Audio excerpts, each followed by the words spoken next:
mind is set, my grind is set, my heart on ice is cold. I'm only here to even a score. Whoa. My mind is set, my grind is set, my heart on ice is cold. We down right now, but did it before. Whoa. See from here we going up. Made the call, I shown up. Now the game is on up. Say my name is blown up. We up, we up, we up, we up, we up, we up, we up, we up. See from here we going up. Made the call, I shown up. Now the game is on up. Say my name is blown up. We up, we up, we up, we up, we up, we up, we up, we up. What up, Nine Nation? It's your boy Roger, and this is episode number 111 of the Night Ones podcast. As a reminder, we are the only podcast that features a former UCF national champion, a former UCF radio host, an ESPN analyst and hoops player, an infamous rapper, our resident influencer and IG star, Shooting the Breeze, talking UCF sports. Remember to like and follow us on IG, YouTube, and check out the 70-plus teams and conferences on the College Huddle and the Big 12 Huddle.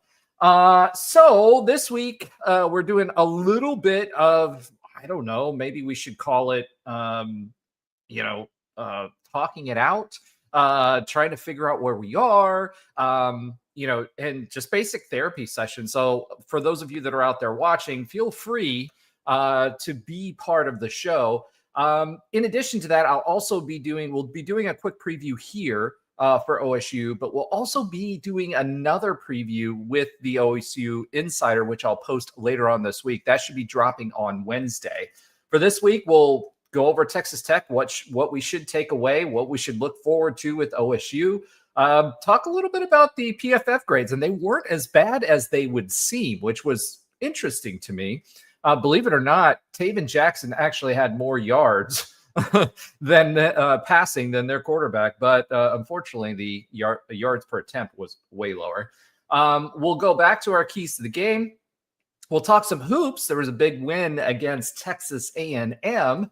We'll also talk about the nail biter that just finished with Oakland, which was crazy. I was watching that one. Some other UCF news, and we get to talk about some other UCF sports, some championship sports that we get to talk about this week, as well as check in with our listeners and, of course, you as part of the show. So without further ado, let me go ahead and start this by 1 week hiatus. I'm gonna bring in someone you should all know. Trey Neal, welcome to the stage. And what's with the hashtag 1 week hiatus? I told you in the group checks, I'm taking a week off from watching these guys, man. I can't do it anymore.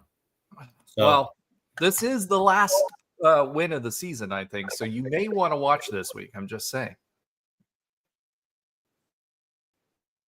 Oh, wow. Okay. He's upset. I gotta earn it back.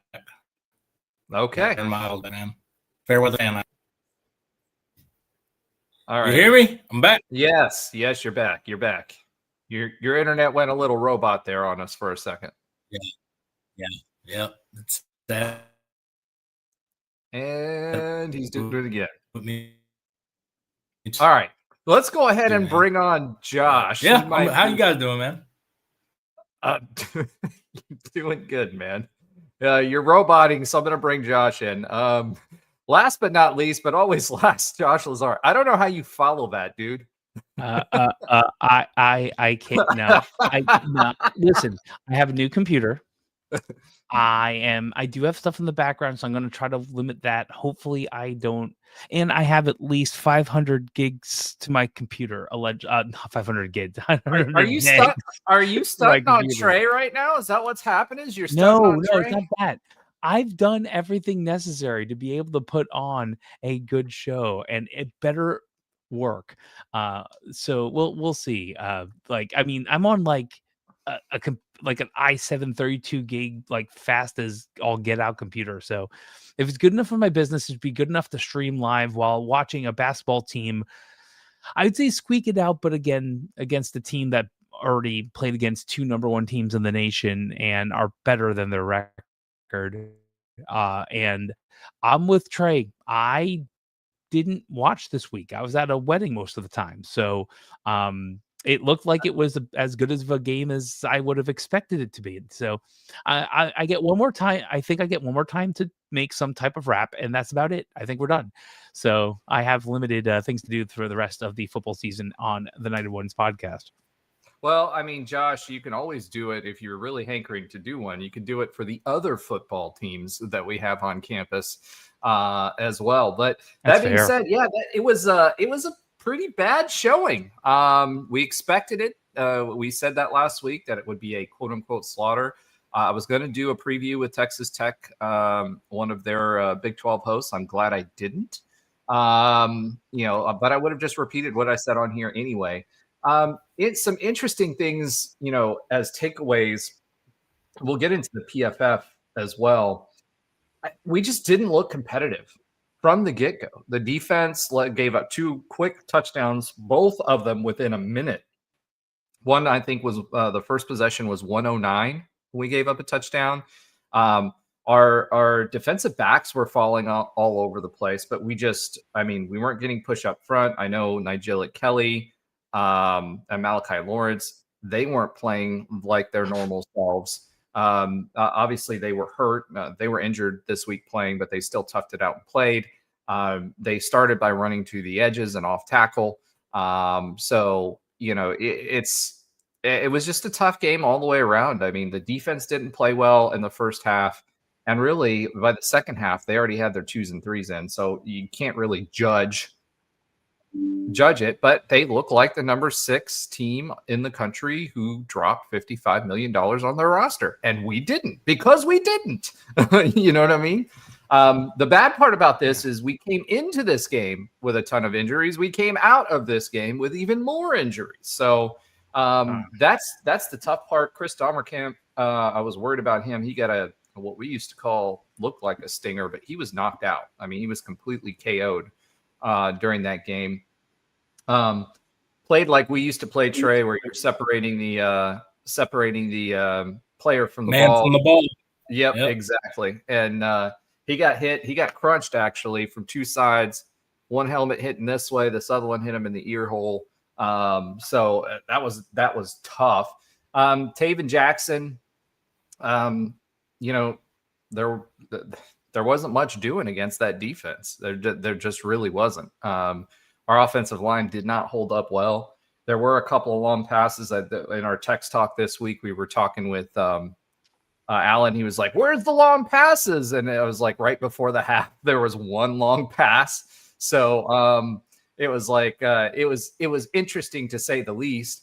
And it's just, if you go back and look through our text talk, I think we were just voicing what everybody else was this team looked outclassed. But more importantly, this team, at least in the first half, they looked shook. The first couple of possessions, they didn't look like they were prepared for the moment. The environment was pretty crazy, and they looked shook. I mean, Taven Jackson looked shook. They had bad snaps, had a fumble early on that we recovered. It was just a bad look all the way around, and it didn't get any better from there. As far as the team stats are concerned, we can talk about those, but we had 13 first downs. We were 4 for 13 on third downs, and on fourth down efficiency, we were 1 for 3. We do seem to have gotten over that bugaboo the last 2 games of being able to pick up 1 yard. I don't know why it took midway through the season, but we figured that out. Texas Tech had 26 first downs. They were 8 of 13 on third down, 1 of 1 on fourth down. But this offense was just completely anemic. 230 total yards this game. This is the same offense that was averaging over 450 yards per game before. So that should tell you something. Obviously injuries are part of it, but there's something wrong. It's not just how these guys are playing, but there's something ever since the bye week. I don't know what they did in the bye week, but something happened in the bye week there. People screaming for Davy to come in. I'm sorry, guys. I hate to tell you this. Davy's not your savior. No. Davy had a total of 200 snaps, Coach Frost said, with the ones all season long. He's a freshman. he's you don't bring him again against Texas Tech unless you want him to get hurt, and you think that Taven Jackson's bad against Texas Tech. You put freshman small Davy out there. Other than they put him in there to try to get him in for some runs to see if they could break something loose. That didn't work. He did find some things there. Our running back room is a mess. Nixon wasn't out there for most of it. Adai was carrying most of the carries for us. I don't understand that one. I don't know why we don't have Nixon as the number one back. We did against Houston, and he looked pretty good against Houston. So I didn't understand that. But for those of you that are saying, hey, let's throw Davy out there. Davy is not he's not the answer. All you're going to do is get him killed, and it's going to turn into turnover. So as long as we can roll with Taven, what good or bad, we roll with Taven because we've got literally nobody behind him. We've got Brock Ansel behind him. So there's just nobody there. You're talking like the Cleveland Browns. Like, you don't put Shador out there. You can't. And you don't trade everyone else away. We didn't trade everyone away, but right? Dylan Gabriel is the best you got. Taven Jackson is the best we got. And whether people are hurt or redshirting or whatever is going on, and it's not that's not a slight on Davy. That's not both. It's not a slight on Davy. I think he has some potential to be something of a player. I just don't know what that is, and it is not right now. So we're just hoping somehow BYU completely chokes in Provo and we win the next game. Josh, that's not going to happen. Or we have a good GPA. We have a good GPA. Yeah. So good GPA. So I think maybe Alan may have been prescient when he said the only way we make a bowl game is if it's a 5-7 team. We get one of these extra bowl GPA, like you said, bowl awards. But the focus is on OSU this week. That is a winnable game. The offense, when they put their second teamers in, the offense moved the ball. They're outclassed, man. The athletes that were on the field for Texas Tech, we knew it was going to be a tough go. I thought the defense would bowl up more in the first half, but they didn't. So I was a little surprised by that, but they took advantage of the edges, and both of our edges were hurt, our starting edges. As far as attempts were concerned, Taven Jackson was 27 of 33. He averaged 5.4 yards per pass. Texas Tech's quarterback was 27 of 37. He had 294 passing yards versus our 178. Again, that goes to the long downs versus check downs, etc. We started to get the screens going, but early on, our screens were terrible. I mean, if you watch the blocking, and Trey, I know you were watching it, they were releasing their blocks like way early. The receivers were releasing their blocks way, way, way too early on that, and that causes those screens to buckle. Yeah, and then we really couldn't run very much, but both because we got behind so fast, but secondly, we only averaged 1.8 yards per attempt rushing. 1.8. I don't think I've ever seen a UCF team that I can remember that only got 1.8 yards per attempt for 52 total rushing yards on 29 attempts. That's crazy. Trey, do you remember that? Or Josh, do you remember any team? We've always had good running backs. Now, again, and Frost finally moved to 0-12 year. I don't know. That would be an interesting thing. If Alan were here this week, I would ask him to look that up real quick as far as a stat is concerned. When the last time we had a 1.8 yards per attempt. Adai did what he could, but there wasn't much to be had there. And again, Tavion Swint's out. Miles Montgomery's out. I don't know why Nixon isn't running the ball more. I don't know if we were trying to save him for OSU or what. I don't understand that. We had 2 turnovers. We had a fumble that we gave up, and we threw 1 interception. We dropped 2 interceptions. Literally 2 interceptions, and we could have had 3 in this game. So I mean, it's good to see that we're getting our hands on the ball and we have opportunities like that. That seems to be picking up steam, but it's a little late in the season for that. it just makes Houston that much more hurtful of a loss, right? Because if we would have pulled it out against Houston, then we're probably looking at a bowl team, and we're looking at the season in an entirely different lens. Goes back to what we said. Obviously we got spanked. I think the biggest part is the offense just doesn't look like it has any signs of life or any direction on going up for next year. Taven Jackson, his QBR was 51.9. Wow. Jaden Nixon That's great. Jaden Nixon was 15 carries for 32 yards, 2.1 yards per attempt. Adai actually averaged 7.5 yards per attempt. So for the team, as a team, we averaged, I don't know who team is, I guess the rest of the team, it says 1 for -8 yards. I don't know. Dylan Wade showed out again, looked good. He was, and Thomas Jr. looked good again. I think, what we talked about before, those are two guys that we would want to keep on the roster that have done really, really well. Wade and Charles had 2 receptions for 34 yards. Good to see him. His average was 17 yards. We just didn't throw the ball. Part of it was there were people in Taven's face. Part of it was Taven didn't see them. I think he's getting sped up. Chris Domerkant had 4 catches for 25 yards. But everything was short yardage, and Kylan Fox had something as well. Defensively, Damari Henderson had another standout game. We've been waiting on him to really show out and show what we're expecting. He's one part of the twins that we had recruited that were 4-stars. He had 12 total tackles, 8 solos. But the bad part about that is he's a safety, which means that he's coming down on rush defense. Covering things over the top. Cole Kozlowski, again, 8 total tackles, 3 solos, 1.5 tackles for a loss. Jefferson LaFontant, again this week, with a half tackle for a loss. And Derek LeBlanc, again, 2 tackles, 2 solos, and 1 TFL. So LeBlanc was another one of those highly touted recruits that seems to be coming into his own. It's good to see him on the stat sheet week after week. And he seems to be getting better. That's definitely a bright spot for this team. RJ Jackson Jr., believe it or not, he had 2 blocked.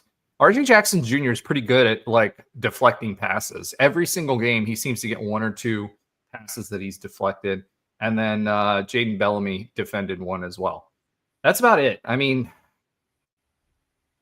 what do you say about this? Trey, I know you've got a lot to say on all of this, so I'm going to let you kind of wax poetic a little bit as a former player. I mean, I didn't see the effort that I'm used to seeing. I didn't see any of that kind of stuff. Tell me what you think. What are you seeing? What do we expect? What do we take away from this? What positive spots do you see?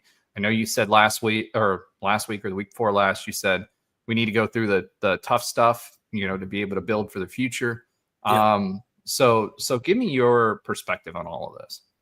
Yeah, I mean, just recap of the game. We got destroyed. We kind of knew that. Texas Tech they're a really, really, really good football team. If they're not in the Final Four teams playing, I wouldn't be surprised if they're one of the Final Four teams playing. That's how talented and well-rounded they've been bought. I would say built, but they were bought. And then, that's the game. That's whatever it takes. They are number 6 in the country right now, by the way. Yeah, and they might be going a little higher because a few teams lost. Bama lost in front of them, so they are a really, really good football team.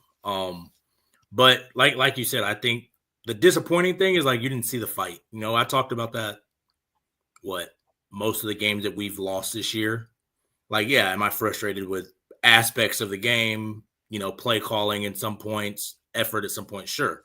But I never questioned or was these guys quit during the game. I don't know. I think I was, who was it I was telling? And they were because the game couldn't, there was some game playing before us. So I didn't see the beginning.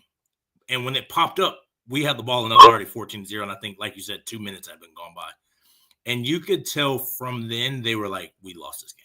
The way that game played, just from 2-3 minutes into the game, they were like, we lost. And that's the worst part about it. And I get it. I've seen it. I've watched it live happen when I was playing.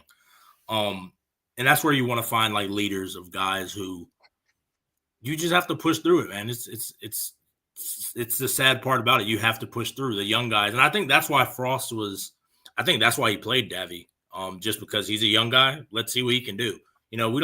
I think we all know Davy might not be I don't personally see him as the future, but he's not. He's going to be a role player at most. Correct. Yeah. But we don't know that unless he plays. And, it's not like in this game, it's not like we have much going. You don't want to get Taven killed because he was getting killed. And, Davy, you don't want to get him killed either, but you want to eventually see what he can do. So I think that's was a little bit of what Frost was thinking. Just like, we're probably going to win this week, like you're saying. So Taven's going to be playing majority of the snaps, and then BYU, that's the game of our lives of, bowl eligibility. So Taven's probably going to be taking most of those snaps as well. So this is the game. Really, this is Davy's only chance really to get meaningful snaps before he gets in the competition battle next year in the spring and off season, I hope so. But yeah, because it's just disappointing. And that's what I hope so, because at the end of the day, right, like, I don't want Davy to like get any more snaps either, because Taven's playing terribly or because like he's injured. I mean, as it is, the story of this game, injuries. We are down to one of our roster running backs that we were expecting to be, getting meaningful playing time in Nixon. Adai was 4th or 5th string running back, and he's out there getting carries. He was behind Stacey Gage. So, 4th or 5th string. And Tavion Swint. He was behind Miles Montgomery. He was behind Jaden Nixon, Stacey Gage, Tavion Swint, and then there was him. I mean, he was a guy that was scout teaming it, right? So he's getting meaningful minutes, and you've got our 3rd string center. We're on our 3rd string center. Obviously, the QB situation we've talked about. Both of our edge guys are hobbled. We've lost other guys for the season already. Sinclair's out. We didn't talk about him. Our big Georgia Tech transfers out. We got 2 tackles that are out, etc. I mean, I don't think I've seen a more decimated team collectively as far as the starters are concerned on a UCF roster since I've been watching UCF football. Now that goes back to the level of depth. We weren't expecting a ton of it because of the situation that was happening. So that's got to be, as we roll the dice for next year, that's got to be something we talk about is, okay, not only do we get talent that can start, but can we get talent that can be depth pieces as well so that we can survive a Big 12 Power 4 season? Because I think that's the biggest thing that's smacking us in the face now too. And even when you watch Texas Tech, like when they brought their backups in, they were still a very functional football team, like very functional. We haven't been like that since 2019, maybe 2020. Like that's where I think probably our last of like real quality depth behind everybody. Like that's always been the game. That's what typically wins out in these long seasons and these physical seasons. Like the athletes are just getting bigger, faster, stronger. So you need more guys because the games, as much as they're taking the violence out, it kind of offsets with how good and how strong and how explosive the athlete becomes. I can tell you this. I was watching something. Georgia had a kid on the sideline. That's one of their recruits, right? From Athens. He's 6'6", 330 pounds, and he's an 8th grader. Jeez. An 8th grader. I would not have survived in this Division I football era. I honestly, if you guys have followed us at all, I played linebacker and was recruited to go play for West Point for Army as a linebacker. And, I'm about 5'11", And I'm at that time I was right at 200 and right at 200 pounds. There's no way I could play Division I football in today's game. I don't even know if I could play Division II with some of the size of these kids. I mean, seriously, I'm not even joking. It's crazy how, it's almost moving faster than you'd think, just how advanced these kids are getting. And it's not like these kids are just big, the old school, big sloppy kid that's just slow foot and like a baby deer that can't really walk. No, these kids are well-functioning athletes at 8th grade at 6'6", 300 pounds. Like, these are high-level players. Like, you have to build them in factories. But I think that's just the most disappointing part. That's my whole 1 week hiatus. Like, I've been supporting these guys because I know winning and losing that's just a variance of football. That happens whether things you can control and things you can't. But when you quit, it's just I don't like it, just because the one thing you can control is what tape you put. That's what I've always been taught. Whether you're up 50, whether you're down 50, you control what you put on tape. And when you're just out there just going through the motions, it's like, well, if you're going to go through the motions, why would I waste my time watching? As much as I'm a big supporter of UCF, as much as all of us are big supporters of UCF, why should we give 3 hours of our day when it's not like you guys are doing it? And it's not that we don't support them. It's just because we've been supporting them all year. And I remember, Roger, you supported us through 0-12.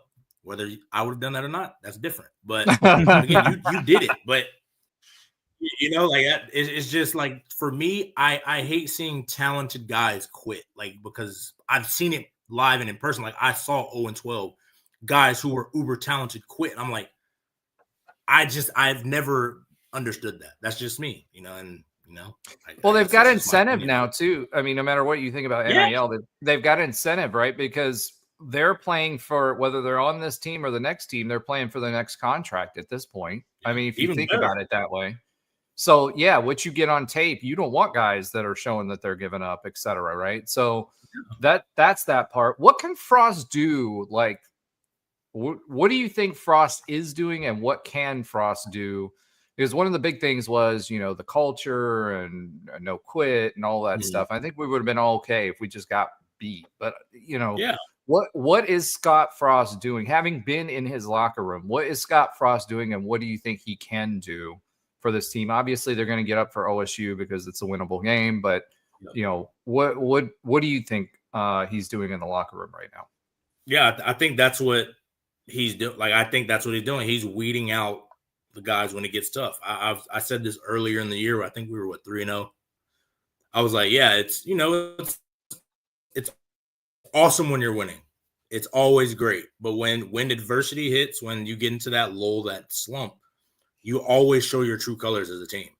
And that's what Coach Frost is going to try to weed out, whether it's seniors that might be playing and, it might be time to kind of cut back. I remember when we were at, Nebraska my last year, it was, once we were like, all right, we're not going to bowl game, they started cutting back the reps of the seniors, because our tape is our tape at this point.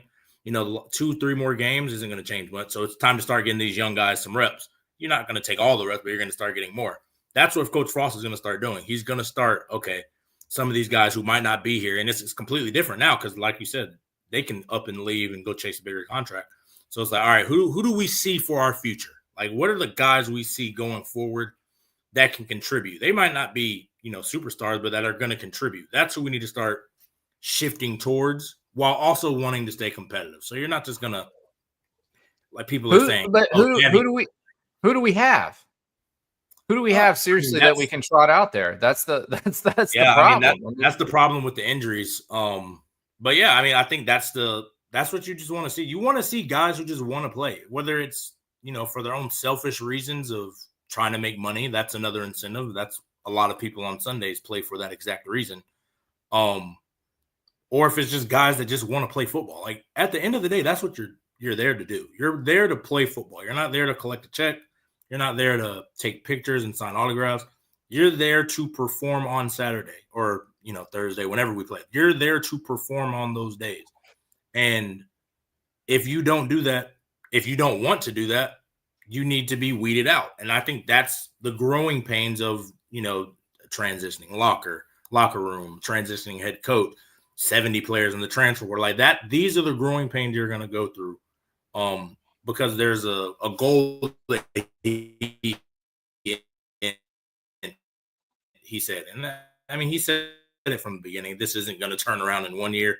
And he was like, definitely don't think it's going to turn around. To be here, who's not, because once you lose the culture, you lose everything.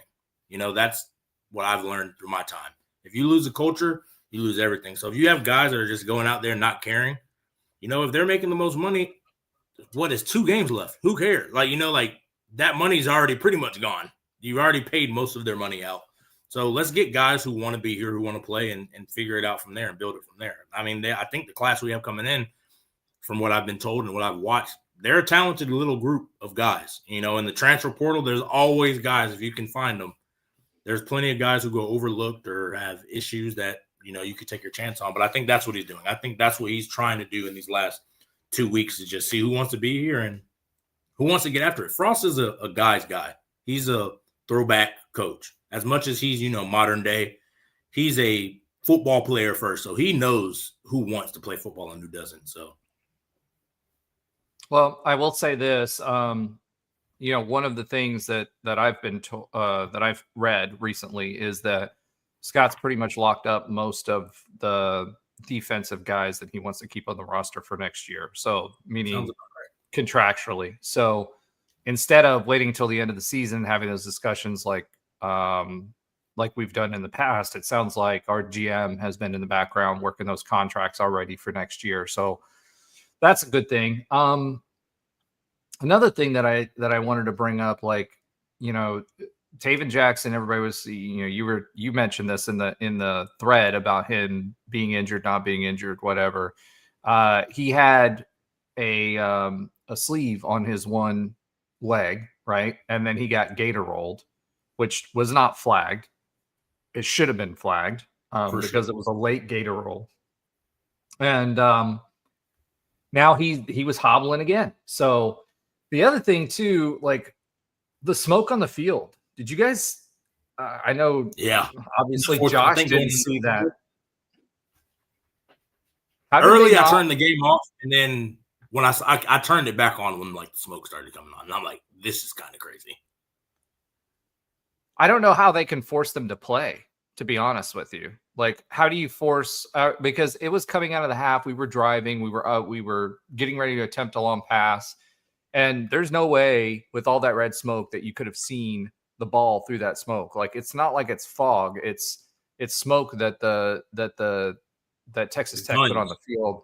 I don't know how they didn't stop play and wait for that to clear or have something come out, because that was ridiculous. Now, of course, it was clear by the time Texas Tech took the field again, but it was ridiculous that you couldn't see. I mean, there was no way. They waited a little bit for it to clear, and then they told them the receivers and the defensive backs, Texas Tech's defensive backs, couldn't locate the ball either. I mean, I don't know how Texas Tech doesn't get fined or whatever. I know they can't do their tortilla throws anymore, which is fine, but that if you can't see the ball because there's red smoke on the field, there's got to be something done about that. The refs can't let the play continue if you don't even have an opportunity to complete a forward pass because you can't see the freaking ball. I mean, it's ridiculous. So, and that was frustrating as well. But I mean, that wraps it up. Other than we can go through the PFF, the offense. This was the lowest ranking for the offense as far as PFF was concerned. Although Taven Jackson didn't have a bad rating, he was a 66.5 rating, which on the rating scale is average to good. When the pocket was kept clean, he was 63.3. Under pressure, 68.6. Not blitz, 67.8. When blitz, 59.6. Deep balls, he was 0 for 2. One of them, quite frankly, it didn't work. It was thrown well. The other one was that smoke pass, right? That was thrown into the smoke. So, and then he had three drops that collegiate level players should make. One was Wade that was in his hands. He had, if he would have put two hands on it, he would have caught the ball. The other one was a die. It like literally hit him right here, like by the face mask, and that would have been a first down. He didn't catch it, right? I did like some of our play calling this game, some of the formations that we had and some of the intricate things that we did, like the forward shovel pass play that we had, etc. So I did like seeing some creativity out of Scott Frost, so that was awesome. Dylan Wade was our highest rated player at 71.7. Then our left tackle Jacob Maiva. No idea. It's the first time I've seen that name all season, so that should tell you something. Left tackle. Davy had 4 snaps. He was 67.6. Chris Domerkamp 67.2. Dwayne Thomas Jr. 64.8. He's going to be an important piece to this offense on a go-forward basis. Where you say we talked about what can we bring forward, what pieces should we look out for. Dwayne Thomas Jr., if we get a few more pieces on the receiver end that we can play with, he's going to be a dangerous guy. And, obviously the offensive line to allow plays to develop. That's the other thing people don't realize is a lot of times, especially against teams like Texas Tech, the plays aren't developing because they don't have time to, because the offensive line is just letting them go through. The one fumble was not on Taven Jackson. That was on the center, snapping the ball far to the right. He did a good job of corralling it, knocking it to the ground and getting down on it, right? Jaden Nixon, he had 36 plays, 60.5. Wade and Charles, 44 snaps, 63.1. And then everybody else was in the 50s. So, and a lot of our line, including Cameron Kinney, it was 48.7. They were below in the 40s. So not good. As far as defensive players were concerned, Malachi Lawrence led the way, 82.5. RJ Jackson Jr., 77.9. Lewis Carter, who has been playing really, really well, 76. Jamal Johnson, 74.8. John Walker, 71.3. Derek LeBlanc, 71.3. Young defensive tackle. So that's good for us on a go-forward basis, right? Cole, 69.7. So again, defensive line played fairly well. Again, we knew this was going to be bad. It turned out bad. I was expecting a little bit more fight out of the defense early. Didn't happen. And we move on to OSU. So that being said, let's go ahead and swim it to our Oklahoma State game. And let's talk a little bit about OSU football. So one of the things that I will say is that, we are 89.8% favorites in this game. And there's a reason we're 90% favorites in this game. This is an Oklahoma State team that has lost in their last 5 games against KSU 14-6, which was interesting. You don't see very many scores like that in the Big 12. And that was last weekend. They lost 14-6 versus KSU. Super weird. They lost to Kansas 38-21. They lost at Texas Tech 42-0. They lost versus Cincinnati 49-17 and at Houston 39-17. So Oklahoma State has a freshman quarterback. He's 6'3". Zach Flores. He's 123 of 204, 2 TDs, 5 interceptions. He was a guy that they were putting a lot of faith in going forward. Obviously, Oklahoma State's still going through a coaching search as well, although it is rumored that they are putting the full court press on a former UCF coach that we would all know, a former tight end coach that we would all know, that currently coaches the Cows. Someone that honestly be interesting to see. He was on Heupel's staff and see, him potentially on the other opposing sideline at Oklahoma State. I don't have a lot of confidence in him at all. And who I'm talking about is Golish, obviously, if you guys haven't figured it out yet. They're targeting him for a head coach. They're in the middle of a head coaching search. Supposedly, the Cows lost this weekend. Great. So they're pretty much out of their playoff race and the AAC championship race, which is great. But Golish is left here. Yeah, Golish left here in a bad way. He got into several skirmishes on the way out. So I hope Oklahoma State doesn't pick him up, because I don't think it would be a good pickup for them, but that's the situation they are from a coaching perspective. This game, Zane, being a freshman quarterback, he's 6'3", 215 pounds. Away, he's completing 56% of his passes, although in the month of November, his completion percentage did go up to 71.9%. He's averaging 5.2 yards in away games per attempt, at 7.3 in the month of November, which again is 2 games. But again, you saw the score, so they're not scoring with those either. He does have a high turnover ratio, so 2 TDs to 3 interceptions, and his rating is 101.4. So again, this is a kid that's learning. This is a kid that, he's got the physical attributes that you need, but he's also got a team that isn't very good either. So, it'll be interesting, but he's someone that we're going to have to get after. Their leading running back is Fields. He's got 105 carries and 1 TD and 527 yards. So he's averaging around 4 or 5 yards carry. Their top receiver is a kid named Freeman. He's got 41 receptions for 395 yards and 3 TDs. Again, those are low numbers if you look at it. Dwayne Thomas Jr., and we've been spreading the ball around quite a bit, on average to 11 and 12 different receivers. He's got 441 yards on 46 receptions. They've got their leading linebacker, a defender, is Gregory. He's got 3 sacks. They don't have a very good defensive line, so I expect our offensive line will at least be able to hold up against their defensive line. And their leading tackler is their safety, Robertson, with 62 tackles, which is also good for us, because if their safety is the one who's having to help on run support, etc., that's going to put us in a good position, hopefully, to win. And I'm going to add Josh back here because he dropped off for a second. Yep.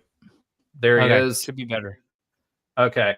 So what are the keys to this game? Okay. Hello. Obviously, we all expect us to win this game. What are the keys to this game? What can the offense do? I mean, honestly, if we score over 21 points, Oklahoma State loses this game. I hope we score a lot more than that. But if we score over 21 points, they have not been able to produce any kind of offense. We get after their starting QB, who's a freshman. And I think we can make life hard on him, on Flores. And I think if you have those 2 things, our defense is good enough that no matter what, and their defense is porous enough that I think we win this game. Josh, do you have anything to add to that? Well, for as banged up as we are, Oklahoma State hasn't been this bad in quite some time. So I know Gundy isn't there and all that, and I haven't dug deep into what they are doing right now. But the numbers speak for themselves. Albeit they're getting a little closer with the Kansas State loss. They're going from being blown out like us at Texas Tech to being within 1 score possessions or maybe 3 score possessions. But yeah, I feel like even with as banged up as we are, at home we play really pretty darn good consistently, even though that space game lost. Like, we still played a better game than expected, given injuries and all these other things, and I expect us to win. I think we're going to win by like 40 something like the last time we played them? No. But do I expect to win? Yeah. And truthfully, I'd say the keys to the game on my end is just us actually believing in ourselves and playing like we should, regardless of injuries, regardless of everything else. I think it's the mental game that we need to win, not the physical game. If we could do that, at least we can get to 5 wins and see what happens from there. Yeah, I think our defense will take care of business. This is a young kid. He's just starting. We've not done well away. We've played much better at home. I Mhm. expect us. Their defense isn't great, so I expect us to be able to play a lot better against their defense, and I expect us to win this game. So, with that being said, let's go ahead and swim it to our pick your poison score prediction of the week. Last week, I had predictions from Alan, myself, and Trey. Trey checked in at 38-9, Texas Tech. So it's pretty close. Alan had 40-13, and I had 32-21. Obviously, I was the loser, and since Ben and Yeah. Josh did not get they actually lose, so I don't have to worry about that this week. So they get 100-0. All right. But let's go ahead and talk about this week. So Trey, I think, went on a potty break. So let's go ahead and start with you, Josh. What is your prediction for this week? So I think we're going to win. So we have that.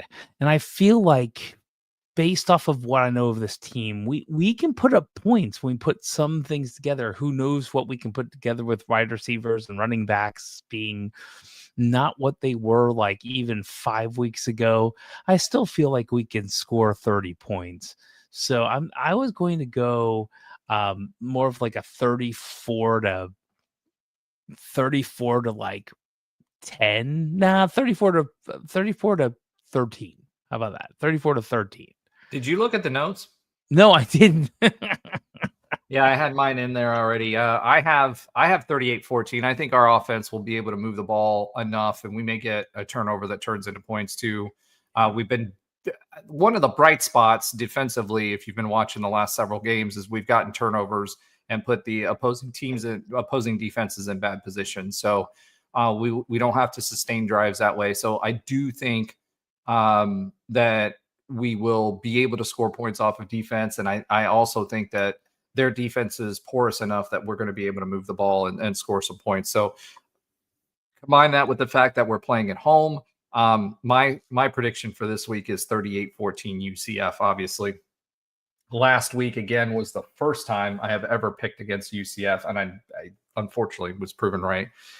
I guess we'll get Trey's whenever he's done with his sabbatical there, and we'll move on from there. So next we have other UCF news. So a couple of things to talk about there. We've been kind of following along, and I know this is kind of weird about the Big Ten situation, but I am going to tie it into UCF. So we talked about the last few weeks about the infusion of cash in the Big Ten and how USC and Michigan is fighting that, et cetera. Some more news this week. The universities met.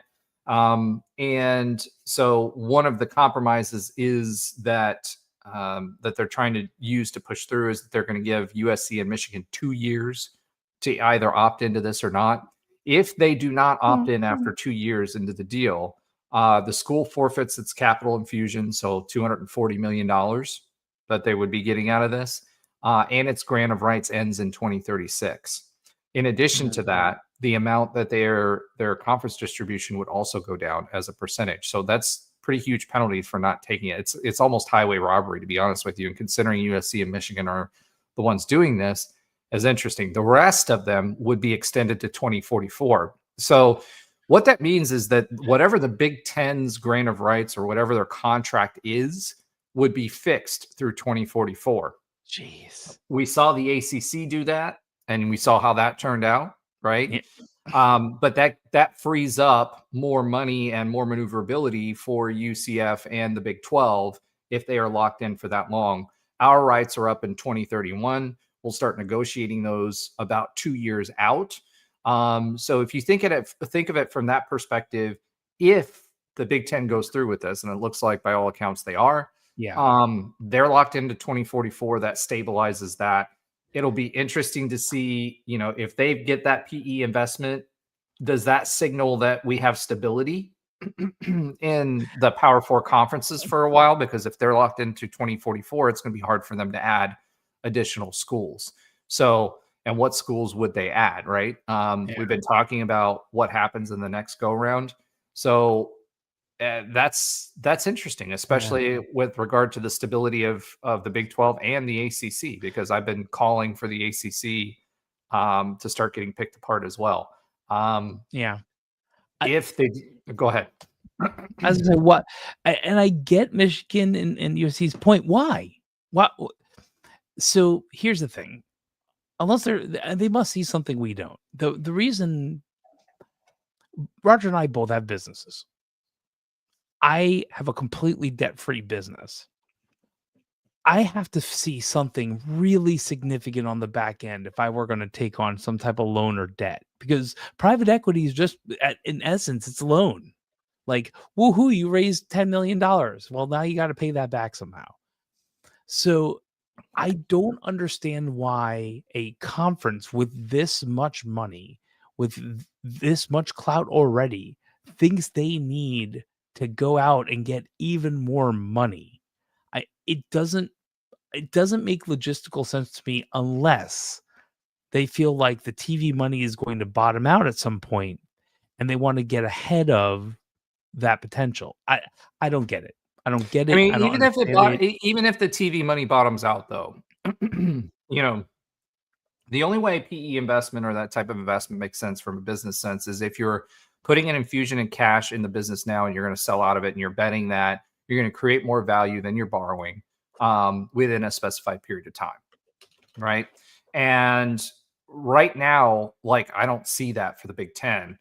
And so the other part about this is it locks them into whatever deal that they're going to get. And if they get that deal, I'm more interested in what that does for the stability for college football. The only thing, and this is what we've talked about last week, was, okay, so let's say Michigan and USC opt out of this deal. Their grant of rights ends in 2036. So what happens then? They're already looking at a reduced revenue share as well. The Big Ten is really trying to put the screws to them to do that. Is that enough to push Big Ten to push USC and Michigan out? They can do. I mean, Michigan can run. Well, I mean, then at that point, do they start sucking up some teams from the ACC when that splits up and some of them go to the SEC? And now we've still got 4 power conferences, but now we've got a power conference that has 2 of the primary brands. And what does that do for the Big 12? Right? That's the other question, because we really don't have any of those blue blood type of brands as part of the Big 12 conference. So it's interesting. They could go independent. I mean, Michigan is a big enough school with enough alumni, with enough history, with enough money from alumni. They're not going to be Notre Dame. They're not theoretically. They're not going to do that because one, not just, I mean, think about it. If they're out of the Big Ten, then it's going to be tough for them to schedule them, except for maybe Ohio State. And then on top of that, the reason Notre Dame signed with the ACC was playoff access, right? So now you've got Notre Dame, Michigan, and USC competing for that independent slot.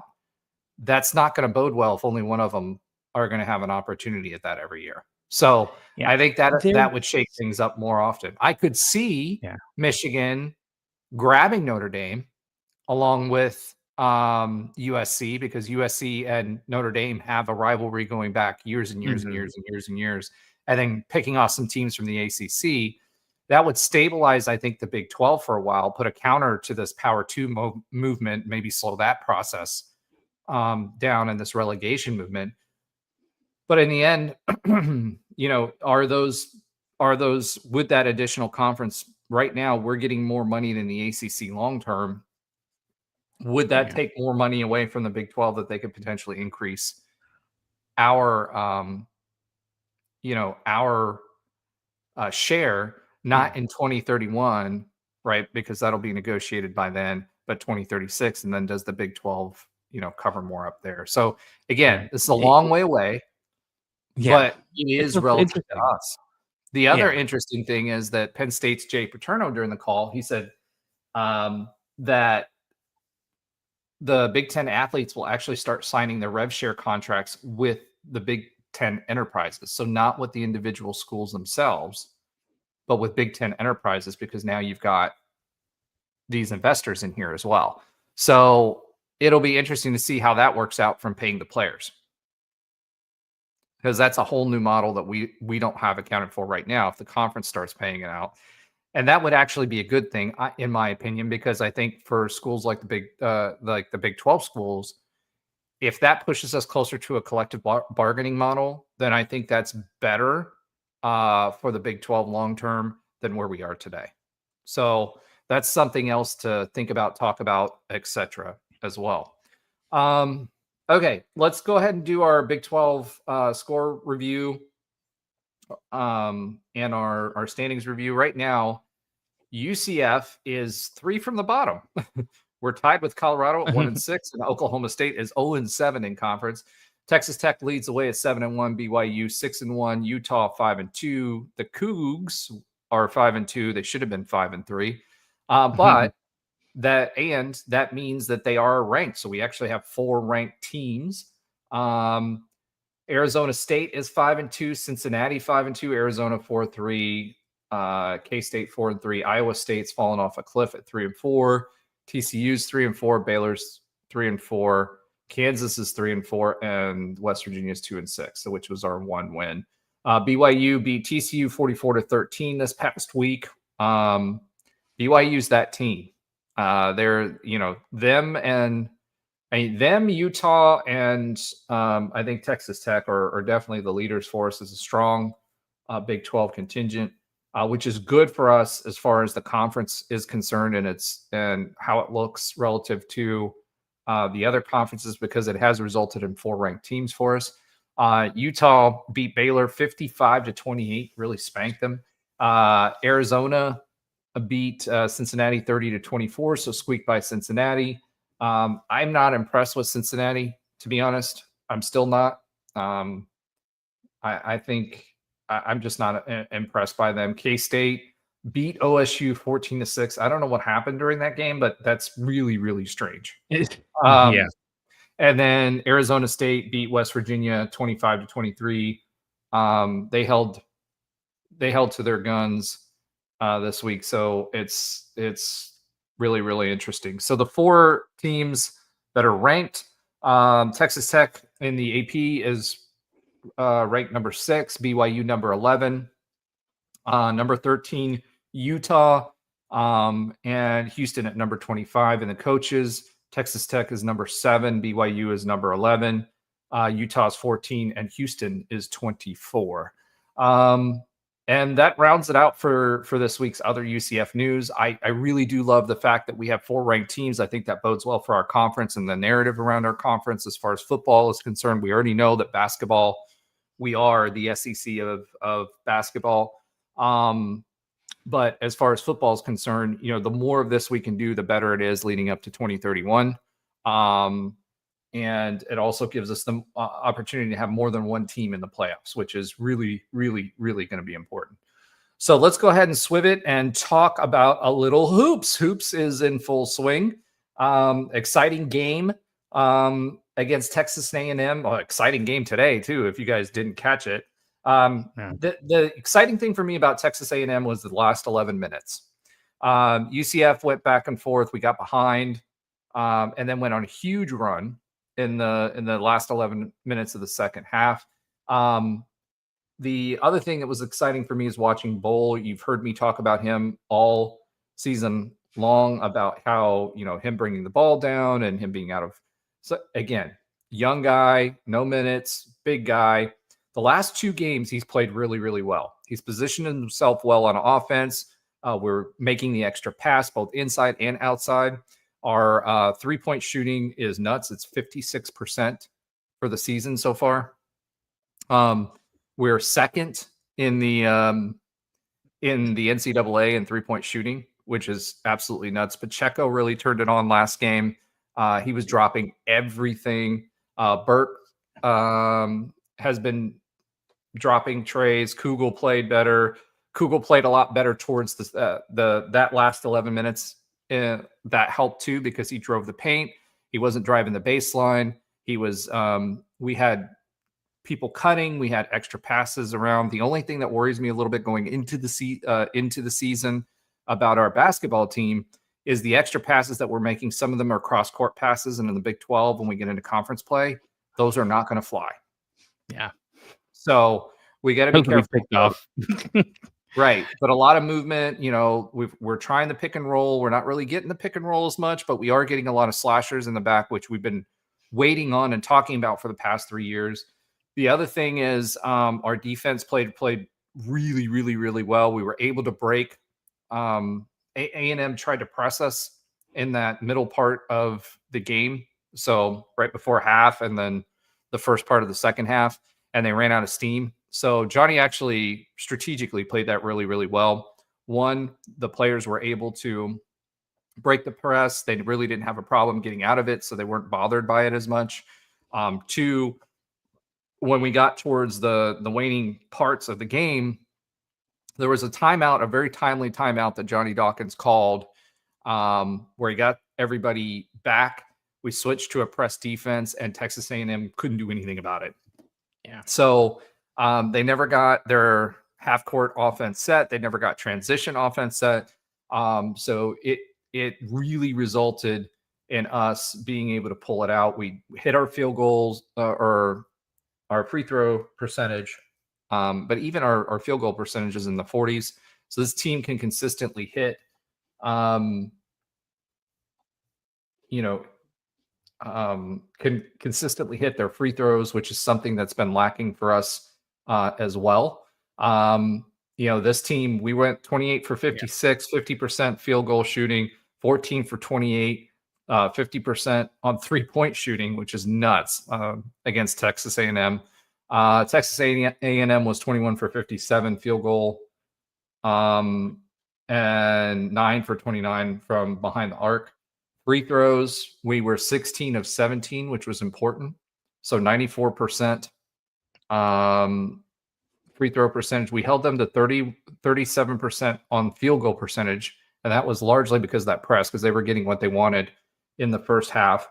Rebounds, we out-rebounded them, 33-32. That's something else we were looking. They got more offensive rebounds, but Stillwell has done a really, really good job. Burke was in there, and Fulks was in there as well. In there, they really focused on Kugel and took Kugel away. Kugel's been playing really well. He was really frustrated against Oakland as well. That kind of showed, but the rest of the team was able to pick up the rest of the offensive scoring, so that's good.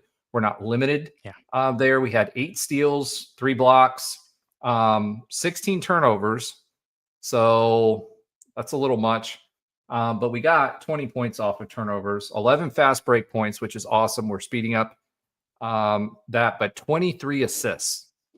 Fulks is averaging about 6 assists per game. BJ and DJ were, right around 3 typically, or 4. And he is definitely, Ben and I were having a conversation in our text talk during the game. He's definitely a facilitator, which is okay, but it frustrates me a little bit because we do need it. It's almost like Fulks is the point guard that passes, and we have the shooting guard that really should be the facilitator who takes it to the paint. So it's a little bit different than what we're used to seeing. It's certainly an interesting dynamic. But the good news is I'm seeing a lot of good passing. I'm seeing pretty good defense. Hands are active. We'll get called a lot more in Big 12 play for that, so we got to be careful with that. They are playing the press well. They seem to handle pressure well, and they're hitting their free throws, which means that we're going to be in a lot of games. And then our largest lead was 12. Texas A&M's was 14. We got down at, coming out of the half, and we were like, okay, is this team going to fold? They didn't. They knuckled down. They got the press going. Johnny did some excellent adjustments on what he had. He played really, really good with the roster we have. Again, Texas A&M, they had a whole new roster this year too, and they were smaller, so that didn't help them very much. So it's going to be tougher for us against bigger teams that can clog up the paint a little bit more. But we have shooters, and we have athletes, and we have people that can get out and transition and can press well. My concern with Kugel, I did notice this game, and it hit me this game, is that he really only dribbles well with his left hand. He doesn't dribble with his right. So that's going to be something that teams are going to pick up for in tendencies, and we're going to have to overcome that with passing the ball a little bit more. So that was my takeaway from that game. And then we just finished the Oakland game, which we won 87-83. This is an Oakland team that's 1-3, 0-3 away. But again, they played some really, really, really, really good Purdue. competition. They played Houston. Yeah, they played Yeah. big teams, and Michigan too. They play, their losses are to like kind of good team. Probably 3 teams will be in the NCAA tournament. Maybe 4. Yeah, and they put Purdue on their heels and had them. They were tied and kept pace with Purdue for most of that game. This game, they shot uncharacteristically high 3-point percentage. They shot 39%, and we shot uncharacteristically low at 30%. Pacheco this game was 1 for 4 or 0 for 4 before he made his first shot. We average around 52-53% 3-point shooting. So at 30, you can imagine this would have been a blowout had we hit our shots. Our field goal percentage was still 48%, and our free throw percentage was 72, which could have been a little bit better, but still fairly decent. We were 18 of 25 there. If we keep it around 80%, I'll be happy, because that's going to allow. We've got some 90% free throw shooters in Folks and Kugel and a few others. So we've got some guys that are going to be really, really good when it goes down the stretch and allow us to do that. Chris Parker has also been someone who's coming on, someone to watch out for. He's pretty energetic. He can handle the rock, and he's pretty athletic. So he's starting to get into the mix the last 2 or 3 games. So that's someone you need to watch. But excited for this team. We were up by 15 points in the second half and just went completely cold. I mean, completely cold. And they went on a 15-0 run and tied it at 70. And then we kind of traded threes with one of their players who is like I think it was like a 26% 3-point shooter, was just on fire like the whole game. Josh, what do you want to add to that? I know I've been kind of talking a lot. We don't have Ben this week. Is there anything you want to add on the hoop side of things? So I caught most of it from the second half. I didn't get to see the first half. I saw some of the stats with the trading of technical fouls and. Oh my gosh, we gotta stop that. That's the last 3 games, man. Yeah, and I'll say this: from the second half, it was definitely a game of runs. We pushed a run, and the biggest piece was that transition offense. When this is every Johnny Dawkins team, if they can hold the defense to what they should be doing and actually get transition runouts, they can be dangerous all the time. There was a mix up of different lineups. They were making that run, I believe, when they had the small ball-ish lineup where Bull wasn't in or anyone over like 6'9", and that was a piece of it too. And they also weren't, they weren't getting stops. They had one where they had. I think Oakland had 1 offensive rebound and got 4 on 1 play. And that's kind of when they changed the offensive structure, or rather defensive structure, a little bit, and they started actually holding their own, we came over the edge. And I think Oakland is probably going to be in the NCAA tournament, or at minimum is going to be fighting for the Horizon Championship. So this wasn't a slouch of a team. What I will say is this: what I'm seeing so far is a far different team. Well, I won't go that far. It is a different team than the team I saw playing against Hofstra. And Hofstra is my backyard where I grew up in Long Island. This is a different team. Like, they're starting to understand and play. Carmelo is starting to hit some threes, generally speaking. It's not just the Riley Kugel show, which is good. We're pretty darn deep.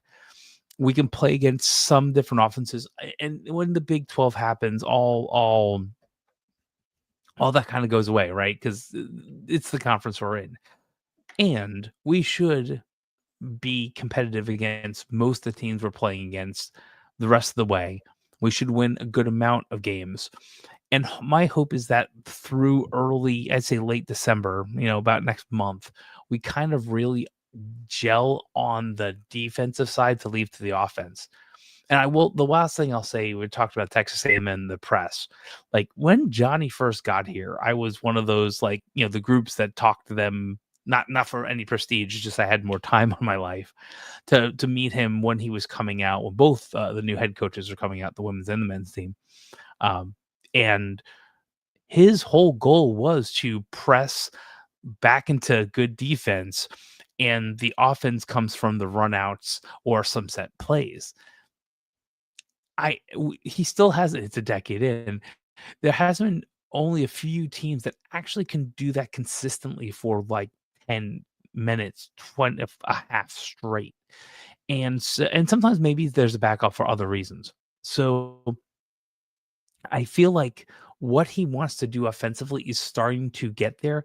They're starting to get into the let's say groups, but the offensive groupings that will help them in the Big 12, and still probably filling out some pieces of that. But this is a pretty solid team.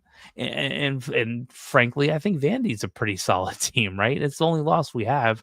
They're going to be they're typically good too. Texas A&M also wasn't. They had one of their best players from Indiana, their transfer, who isn't playing, which doesn't matter. They're supposed to be a better team. They're the SEC, but they're usually a good team. So I think when it comes to basketball right now, I'm encouraged. I want to keep seeing more. Let's see what happens when we get into these games versus, Florida Gulf Coast, and see if Dunk City is back and some of these other teams. Towson should be an easier game, but sometimes they're solid too from, back in the TEC days. But I'm encouraged. That's what I'll say. I'm encouraged, and I want to see more. And who knows when Big 12 comes around. Yeah, I mean, we've got Pitt coming up on Thursday, so I'm hoping, based on who they've played, I think we'll be okay. Then we've got Quinnipiac again after that, VMI, and it's a bunch of nobodies, right? Quinnipiac, whatever. Quinna whatever. But at the end of the day, I want to see how we do against Pittsburgh. I think that's a winnable game. We've done well against good competition. I think, to your point, I do see less individual success and more team-based play on the offense, which is good. See more movement than we've seen in years past before DJ and BJ, which is great at the end of games because you're driving the basket, but you don't want to rely on one player. So when they double team you like they did to Kugel, we've got other scoring that we can go to. So the good news is we've got a lot of scoring. The defensively, as individuals, they're pretty sound defensively. And we're starting to see them in their half-court offense make the extra pass.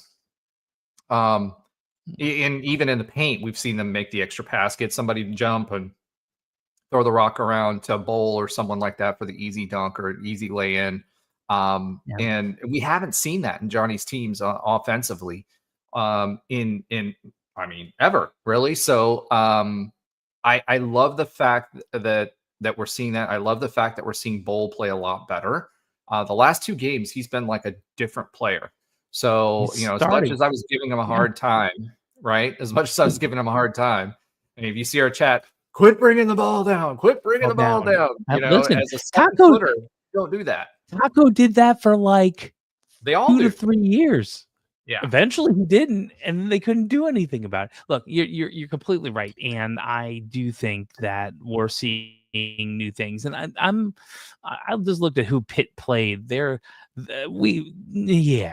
Eastern Michigan and Youngstown State. I'm not Bucknell. I'm not giving them 4-1 and being a. We'll see what that team is. And it's in Daytona Beach, so that's kind of cool too. It's local.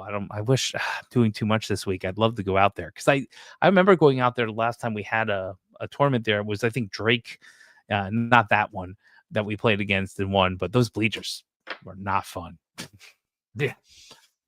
If you can go out there, I mean, it'll be a good game. It's a neutral site game against Pitt out in Daytona. If you can go out and watch it, please. please do so. So, all right, it'll be interesting to see how they continue to develop. I'm actually fairly confident that we can beat Pitt, which will be another good notch in our belt. Teams like Texas A&M and beating those teams early. We did it the year before with a completely different roster. And that was a big win. But those are the types of teams that help you, come tournament time at large, in at large situations. So we need to continue to stack as many of those as we possibly can. Because I think as of before we played that game, I think that was a quad 1 or quad 2 win. So if we can stack them, they were top 50 on the road. So that should be in quad Pitt, 1. I don't know. Yeah, Pitt's like, I don't know where they're at right now, but it's neutral. So there's that. But like Pitt got smashed. Well, everyone so far is getting smashed by West Virginia. I've been checking that out. Well, pretty close. I shouldn't say that, but like, they had a tight one versus Campbell. That's another old foe of UCF for those of you who are old enough. But it was. I don't know. I think a win against Pitt always looks good, and we can help West Virginia out a little bit. They would like it, I'm sure. Yeah, absolutely. And West Virginia, once they lost Huggy Bear, going back to that press defense 3-and-D type of game, that's what Huggy Bear had, right? And so for him, Pittsburgh's actually number 31 in the RPI right now. So, West Virginia's good. No, West Virginia's good. I was thinking Pitt. I don't think Pitt was. No, but I'm saying Pitt is number 31. I don't think they're that great either. 31? But Pitt is number 31 in the RPI ranking. So again, this is a potential for another quad 1 win. I'll take it.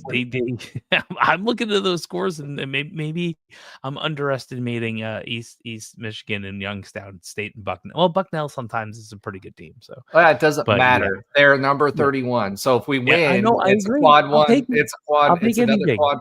Yeah, it's another quad 1 win for us, right? And obviously Ben would like that, considering he played them in our first NCAA tournament game with that team back when he was on that team.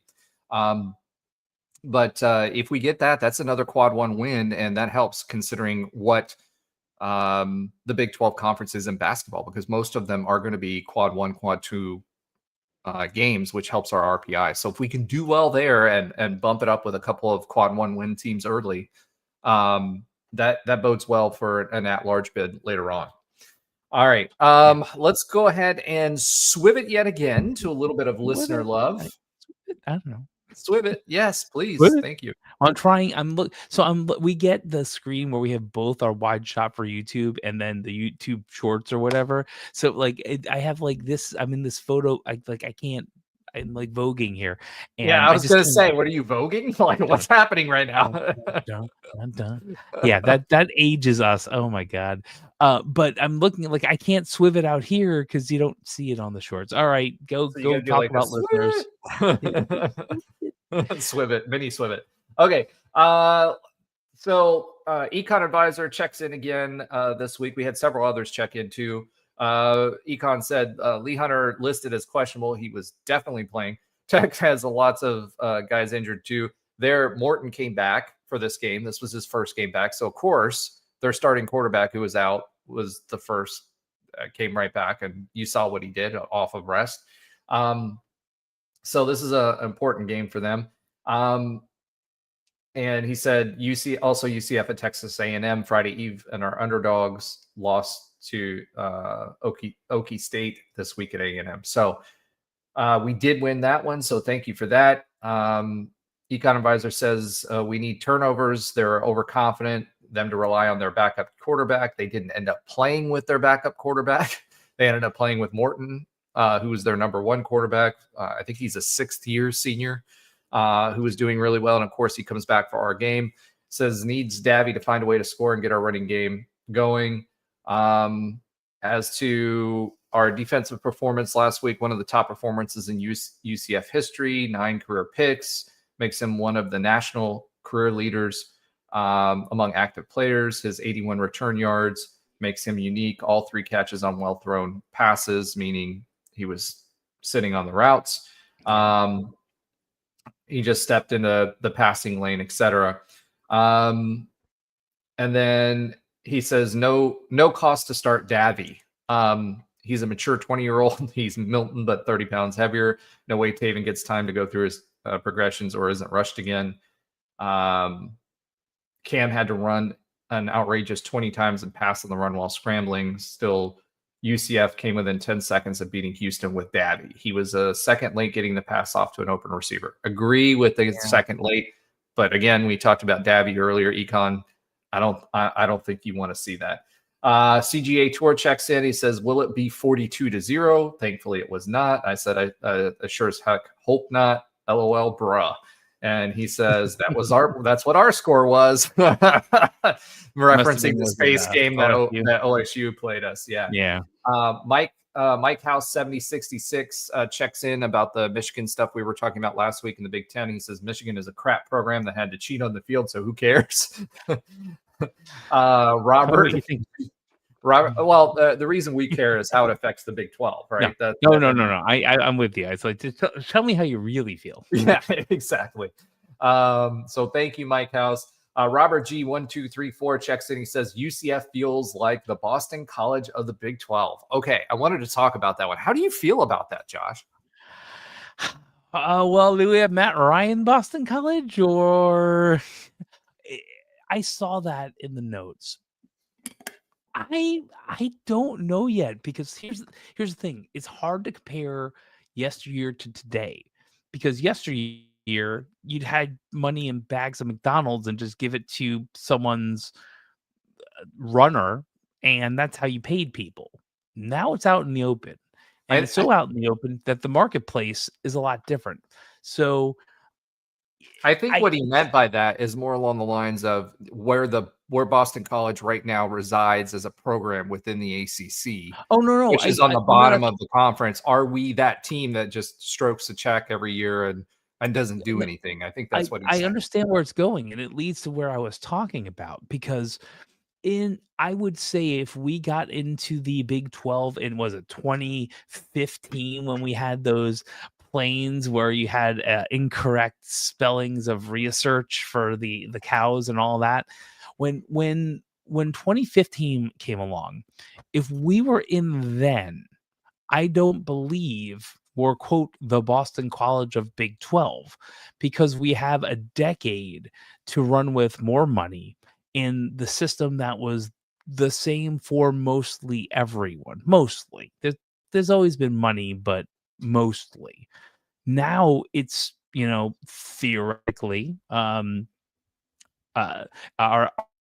Ethereum donor can stroke $100 million check one season, probably top 10 team. And that's just not, it's what it is. It's not necessarily fair. I mean, the Dodgers stroked actually, they're delaying their check for some people, but they just pay a lot of money and have other good things going for them, and they just keep winning. So it's that is all to say, I don't necessarily agree, because the rules of the game have changed, and we are just not 100-year-old school with a significant amount of billionaires and millionaires that are willing to give probably $30 to $50 million a year just for football to have a good team on the field. We're just not. And not a year. I agree. Yeah, not a year. And that's where I think I get the analogy, and I get the point, but we're not playing in the 90s or the 2000s. I went to Boston College when we played against Matt Ryan. I was up there and watched us got kind of smoked. We're not that team, right? I don't think we're a check collector either.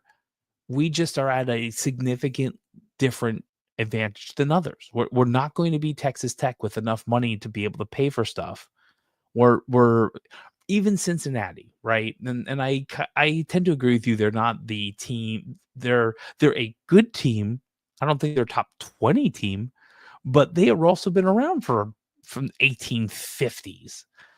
Whether or not that means all that much, they have multiple people in generations that have passed away and donated money to their institution. we might have the first generation, those who graduated in 70.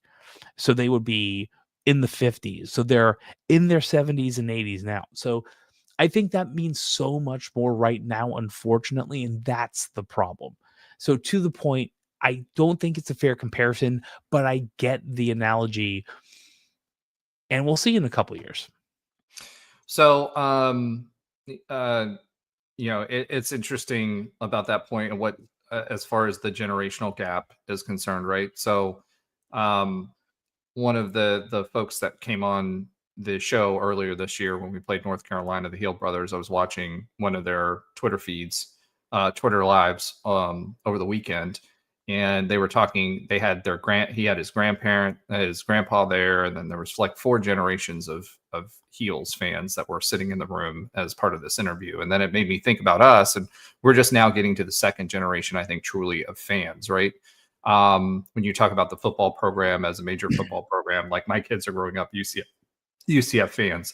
So I do think there's a point there. However, I don't think we'll ever be Boston College.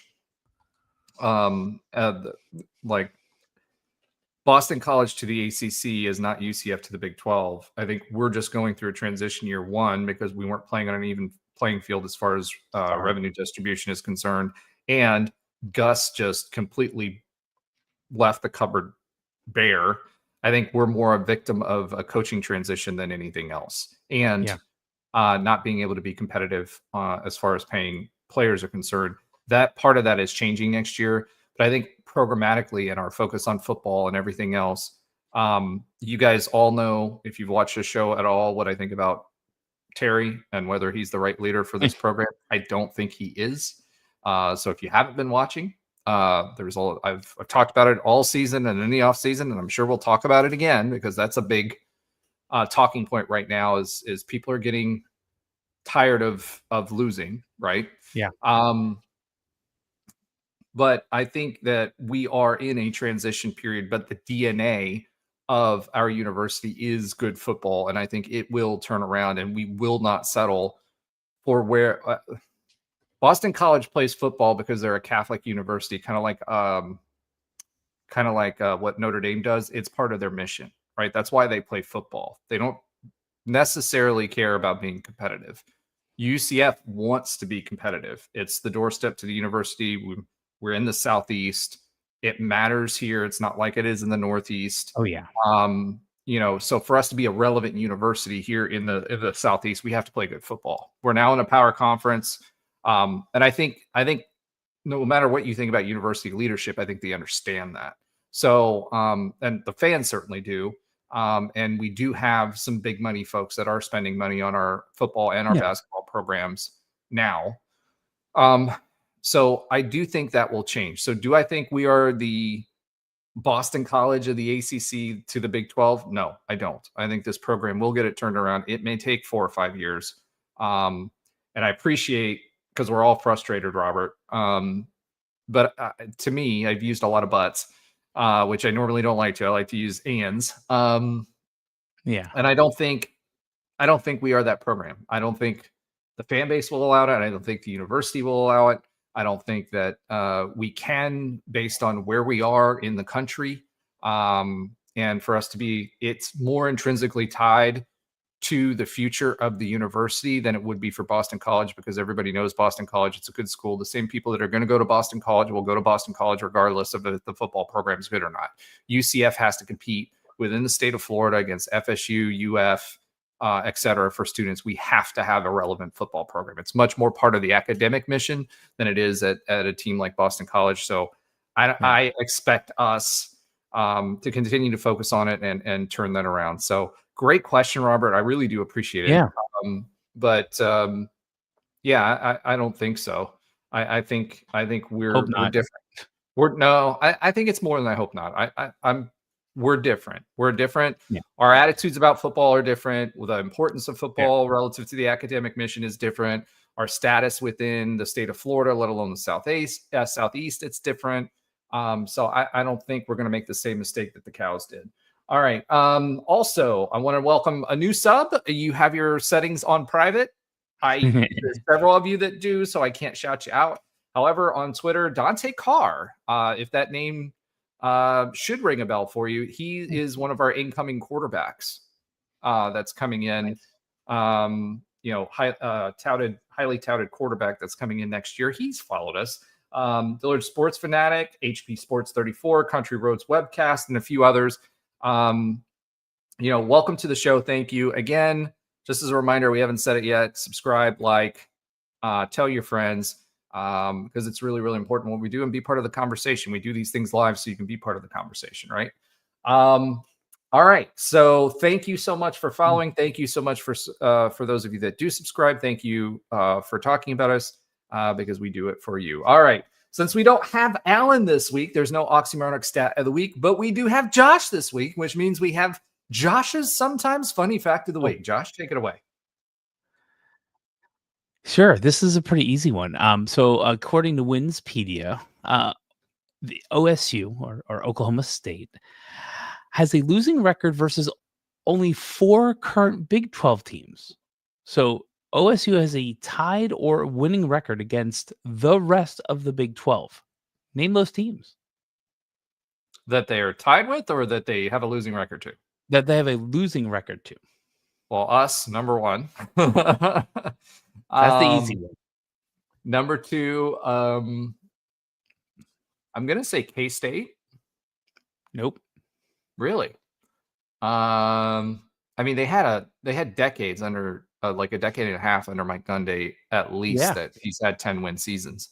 Gosh, who else would they have a losing record to? Current Big 12 teams. I don't know if they've played Utah very much, so maybe Utah? No? Nope. Wow. I'll give you 3 more. Let's see if you can get one of the 3. Maybe 2. West Virginia? Nope. That's 2 more. Not Tech, because they've been terrible for most of their existence. Oklahoma's no longer here because they had a losing record with them. I didn't check that. No, they do. They absolutely do. Okay. So current Big 12, Iowa State? Nope. 1 more. Oof. Is it a new Big 12 team or an old? I'm not going to say. You get one guess. To get one of the 3 others. There's 16 of them now. Come on. It isn't like I know. They've been competitive in the Big 12. That's why I went with Utah, because they're outside. Let's say BYU. Nope. Ofer. Yeah, of course UCF is 1-0 versus Oklahoma State and hope to be 2-0. We'll see what happens. Amazingly enough, you were wrong. Texas Tech is one of them. They're 24-25-3 with a 490. Yes. Houston is one of them, 10-11-1. And the worst, other than us, record versus the current team is Colorado at 20-27-1. You have to remember, some of these have been old rivalries, and at one point Oklahoma State was not as Mike Gundy good as possible. That was at a 4-27 winning record, or losing record. So yeah, the only teams they have losing records against, other than us, are Texas Tech, Houston, and Colorado, which floored me when I looked at it. Yeah, that's interesting. I figured one of them was going to be the Pac teams, but I figured it'd be somebody like Utah. Yeah. Okay, well, that's this week's Sometimes Funny Fact of the Week. However, I saw a couple of you drop off, and I wish we would have gotten to the next thing, because we have a lot of great news in the other UCF sports that Alan does not watch, and neither does Trey or Andrew or whomever else. And Trey has been on here the whole time. He's just been like off the screen, so I've kept him off the screen. Keyboard. So I don't know what that is, but let's go ahead and swiv it yet again and spend a little bit more time on the quick update on other UCF sports that Alan and Andrew do not watch, and probably Trey too, but that's okay. All right, go ahead. Yeah, because I want to talk about. I want to talk about soccer. I want to talk about. Yep. I'm burying that lead first. I want to go with women's basketball. They're 1-1 right now, and they're playing 3 times before we record again. So I wanted to get that out of the way. They are playing Tuesday, November 18th at 11 a.m. So tomorrow, if you're watching live. So yeah, go to sleep and then wake up and go to the UCF Arena and watch, or Edition Financial Arena, and watch the women's basketball team versus FIU. They're also playing this Friday, the 21st at 7 p.m. versus Florida A&M, and Monday, right before we record, on the 24th at 6 p.m. versus South Carolina State. I wanted to get that out of the way. There's a lot of other stuff too, but let's talk. Is there a reason to watch them this year? Man, other than their logo on their jersey. I think it's probably not going to be a good year again. It's my guess. I hope I'm wrong. I'm hoping they're more competitive than last year. Let's say. Well, our two top scorers from last year went to other teams, by the way. Yeah, because they can actually get money. I love the coaching staff. There's a couple new people there. I think they're, from what I saw in practice, that there's competitiveness and there's promise, but we're also in the nil area, right? I mean, if we had $3 million to throw at women's basketball, we'd probably be really good there too. Well, and we have one of the better women's basketball leagues as well. Baylor is traditionally really, really, really good. Obviously, TCU is good. Yep. So we've got a pretty good women's basketball league as well. I hate to say this, but I've given up on Satya Messer. So I just don't think she's got the tools, nor does she have the ability to, from a coaching chops perspective. Now, again, she's had a lot of roster turnover, but I just don't think she has the coaching chops to lead us to be competitive in the Big 12. Oh, I've met her multiple times, and I will tell you, I don't know if great person. I don't know if, she's a great person. And truth be told, I don't know if we get anyone in there. I don't know if we pay anyone enough to get them in there and pay enough to the team to be able to do what we need to do. We're just going to probably be a rotation of people excelling and then going to other places for either more money, playing time, or prestige. So with that being said, let's get into the teams that are excelling and probably need more money as well. So UCF women's soccer, they won their first NCAA game versus Maine at home. It was a 2-0 score, and it was pretty dominant. I watched most of that game. Here's where it gets fun, and we're ranked 7 in this regional. We get to play number 2, Duke, at 6:30 p.m. this Thursday up in North Carolina. Here's the thing. Coach Tiff is a North Carolina gal when it comes to, her non-UCF affiliations. I'd love nothing more to knock out Duke in Durham. And I think she would do, for a lot of reasons. It's going to be tough. Well, and she's also got a former 99er who is on the opposing coaching staff at Duke, who's been there like 20 years. Duke's had a really, really good women's soccer program for a really, really, really long time. So they were competitive for Coach Tiff when she played there, but also have been competitive since then. Yeah. They're a really good team. This year, Colorado was a really, really good team that we ended up losing to, which we shouldn't have. That's fair. And our team has done really well. And when you're talking about throwing money, when Coach Tiff was on, she was talking about how on the Olympic sports with the new rules for paying players, we have this bucket of money. It's $22 million. And she was talking about how really good it was for us that Terry, and this is something I'll give him credit for soccer and for baseball and for softball, instead of putting more money into paying players, they created more scholarships.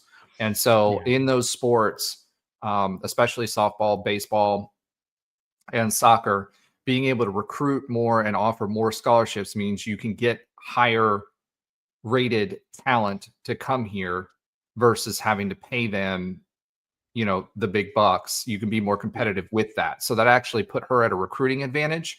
And she's gone from, putting an emphasis on really tall players that have good ball handling skills two faster players that can run and that can score, and it's bearing fruit. She told us at the beginning of the season when we interviewed her how she named 2 or 3 different names and how they were going to be scoring threats, and they've absolutely come through, and they're really playing a lot more together now. Against Colorado, defensively, they just did not do what they needed to do coming out of the half. They were up, I want to say it was 3 goals to nil. 2-0. And or 2 No, they 2 were to up nil. 2-0 and they lost 3 they to gave 2. one back And in then the they first tightened 10. it. Yeah. Yeah, well, they gave 2 back in the first 15, and then it was 2 to 2. And then right after the first 15, and that's what their coach said, because I watched the game. The coach said in his interview, because they're I think number 1 or number 2 scoring offense in women's soccer in the country. And he said, after the first 15, we've got to, in the first 15, we've got to score some goals. And ultimately they did. And they tied it up, and then they scored one, I think, in like the 20th minute. And then after that, we tightened up. But we just couldn't get it back. But this is a good women's soccer team. Watch the game. Duke is really good. But this is a good women's soccer team too, so it should be a competitive match. So it'll be interesting to support them. Second round of the NCAA tournament. This is the first. The main win was the first win that we had in the NCAA tournament. In a very competitive program. If you look at our UCF women's soccer program, has always been competitive. Has always been a really good program nationally. And this is the first win, I think, since 2019 in the NCAA tournament. It might have been. I thought there was one where might have been longer. Went and we had to go to UCLA. No, might not. I don't know if it was longer. We went to UCLA. I think we went to the USC or UCLA in California on a second round, or maybe it was the first round and we got beaten. But that was another tight game. But it's been a while, and good on them. They took care of a team they should have. They're playing a team, by ranking they should lose to.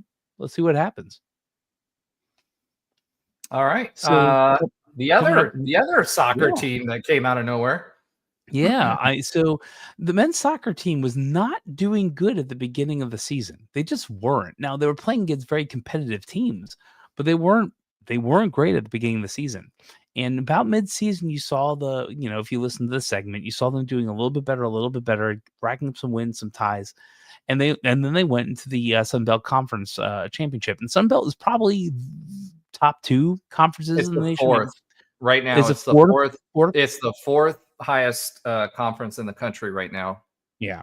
And the ACC probably is number 1. They've been phenomenal at soccer for a long time, regardless. Marshall actually went to the national championship last season. So they've been really good. West Virginia was ranked. We were ranked last season as well. Number 2, I think. Number 2 or number 1. And then promptly lost that. But we haven't fell off the cliff. Sun Belt Conference is a very, very good league. And the Big 12 doesn't. The reason we're in that, and I'm only saying this for the benefit of the viewers because a lot of them don't keep up with soccer, right? But the Sun Belt Conference, the Big 12 doesn't sponsor men's soccer or women's soccer, or they do sponsor women's soccer, which the women's soccer team played in the Big 12. The men's team plays in the Sun Belt. West Virginia plays with us. The SEC is the same way. So that's why we have like Kentucky in our league. We have South Carolina in our league. We have UCF. Georgia Southern. Yeah, but Georgia Southern has been really, really good in soccer, as has Marshall has been really, really good in soccer for years, right? Yeah. And we got into that tournament. We were the 5th seed, and we played Georgia Southern the first round, and like it wasn't that long ago. It was 8 days ago, and we beat them in overtime 3-2. And then last week we played Kentucky, was number 19th, and we beat them 1-0 and blanked them. So we got there and got into the championship versus Marshall. Ranked team. Well, Kentucky was the number 1 team in the conference championship rankings. Marshall number 19 overall in the country. And then just yesterday we play Marshall. I think it was pretty early too. We played Marshall, who was number 3 in the tournament, but number 12 of the nation, and we beat them 3-1. We didn't just Pretty handily. And we were beating these teams. We played Georgia Southern in Lexington. We played Kentucky in Lexington, and we played Marshall in Huntington. So we were playing all across, well, basically Midwest, but or not at home, and beat 3 teams to win the men's soccer championship for the Sun Belt, which is phenomenal. I don't think at the beginning of the season when we were talking about this in the segment, we're like, oh yeah, we're going to win a champion. No, but they won. And what they got for winning is to play in a couple of days on Thursday, November 20th, at home. They got another home game versus FAU, first round game of the NCAA tournament. Now, FAU won the American this year. They're 12-3-2, which pretty darn good. They were 5-1-2 in the American. So this is another like good team that we get to play at home. And the American has the American has good teams too. Like Memphis is perennially a good team. Yep. There's some good soccer being played, or football being played in the American as well. By the way, I did look that up. 2014 was the last time we had a women's soccer tournament win.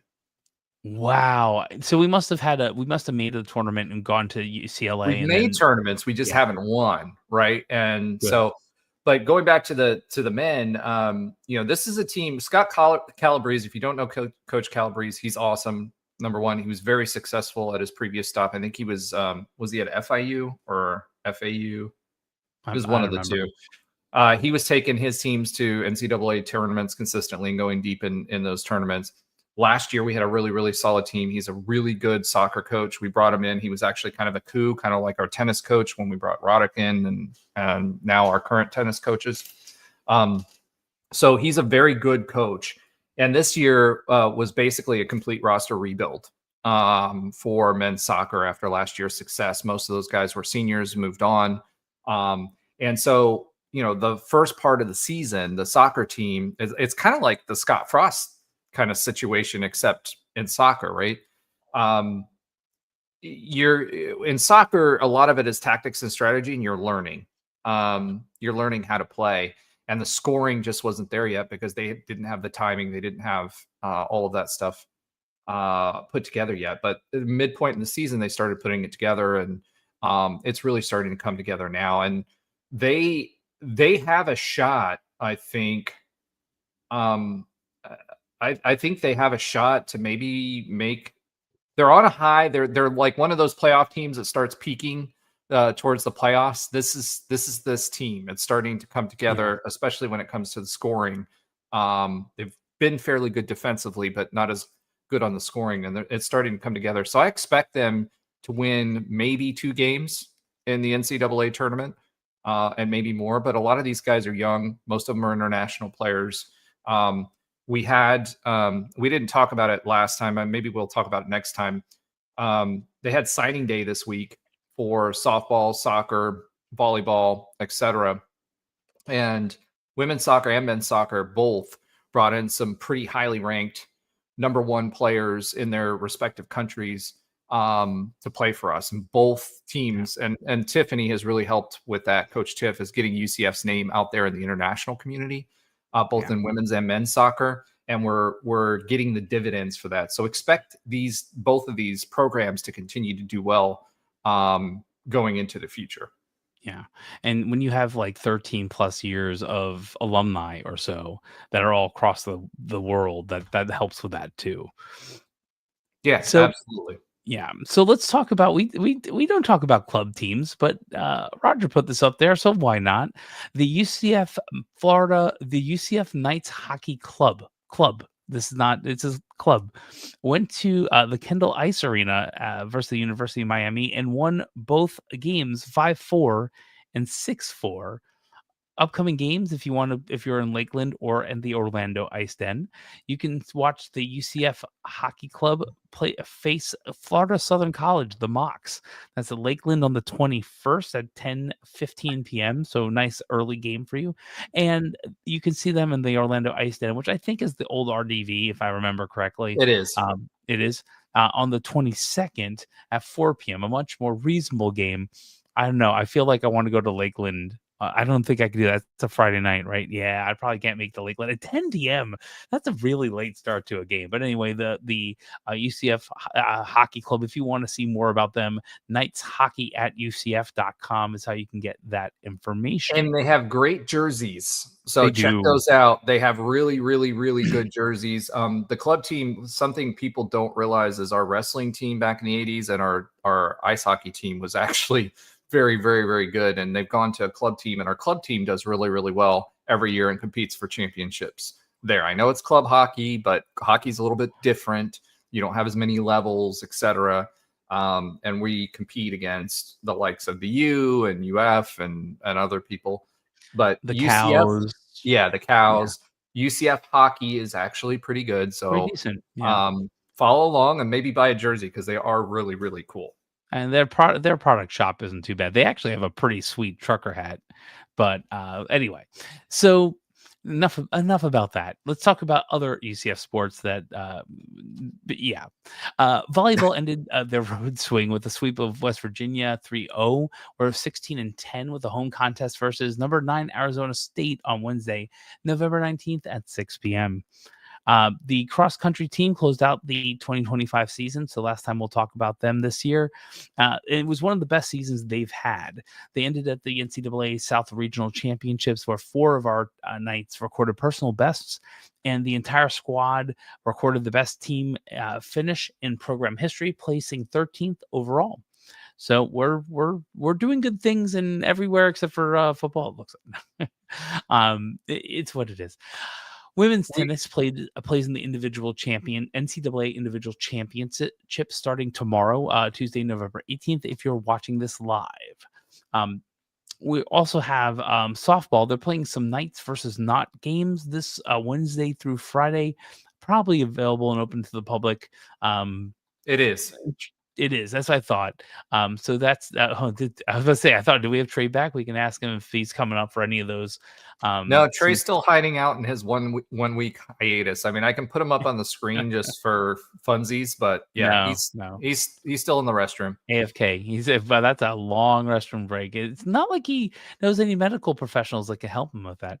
And that it concludes the quick update on other UCF sports that Alan, Andrew, and probably Trey, but that's okay, doesn't watch. Yeah, he should be watching him on the bathroom. That being said, I did want to say a few things about volleyball. Volleyball right now, RPI is number 63. Year before, we did not do really well. This is a bubble tournament team, as well. So this is a team you should watch if you're not paying attention to them. They've knocked off some highly ranked teams. I know, like Arizona State, we say is number 9, and they are, but they just got off beating Iowa State, number 24, a couple weeks ago. Good. So they are pretty good, and they are one of those teams that it was rebuilding with the new head coach this year after Todd Dagenet left. His protege took over, who I knew very, very well. She was awesome. But we decided to move on. And our new coaching staff's doing really, really well in bringing this team back to its former glory. They're really strong on serves, and it's a fun watch. It's a quick game if you can go and support them. They play at the garage, right? So if you can go watch them play, the games are probably an hour at max. And they're a lot of fun. They're really energetic. And, the other thing is the Big 12 actually is one of the better volleyball conferences as well. Arizona State, RPI wise, is number 3 as far as RPI is concerned. Kansas is 13. TCU 17. Iowa State's 20. Colorado's 21. And on BYU's 24, and on and on and on. Baylor's 27, K-State's 29. So again, point is, this is kind of like for women's volleyball, it's almost like Big 12 with the basketball program. This is they have really good women's basketball. They have really good women's volleyball, And this team is a competitive team and a winning team. They're over 500. They're 16, I think, and 16 and 10 overall. 10. Yeah. And 7-8 in conference. So they're a bubble team. The only reason they wouldn't make it as a bubble team would be just too many Big 12 teams make it in front of them, but they are a bubble team. Yeah, upsets. Yeah. But they are a bubble team, and if they can, they'll go into the tournament, I think, in 3 games. So, pay attention. They're a good team. They'll surprise you, and they're certainly competitive against everybody that they play. So, have a lot of fun. That's it. That's all we have for this week. For those of you that hung out with us for almost 2 hours, thank you so much. Here's